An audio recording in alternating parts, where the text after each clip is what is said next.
مرحبا بكم في عالم إيمان. اليوم سأقوم بتحضير وصفة لذيذة وسهلة وهي فطيرة البطاطس. وكما نعرف أن البطاطس تعد واحدة من أكثر الأطعمة شعبية في العالم، وهي ليست فقط لذيذة بل أيضا غنية بالفيتامينات والمعادن. سأستخدمها اليوم لتحضير طبق أتمنى أن ينال إعجاب الجميع. تابعوني لنكتشف معا كيفية إعداد هذه الوصفة خطوة بخطوة، ولا تنسوا الاشتراك في القناة وتفعيل جرس التنبيهات، فلدي الكثير من الوصفات الشهية في انتظاركم.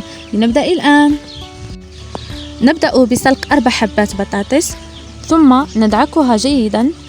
نضيف التوابل، الملح، الفلفل الأسود، الكركم، الزعتر والقليل من الجبن، ثم نضيف بيضة وملعقتين من الدقيق ونخلط حتى نحصل على عجينة ناعمة.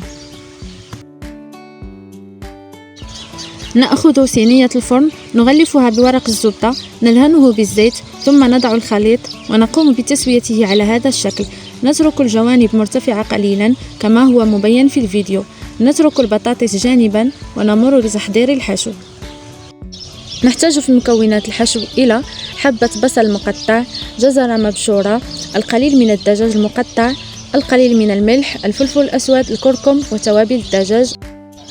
في مقلاة نضع الزيت، البصل، الدجاج، الجزر والتوابل، نتركها تنضج.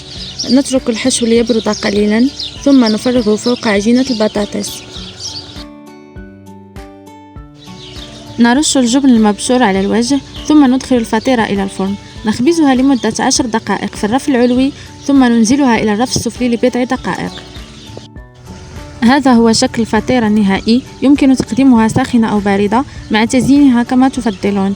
أتمنى أن تجربوا هذه الوصفة وتنال إعجابكم، ونلتقي في الفيديو القادم. إلى اللقاء.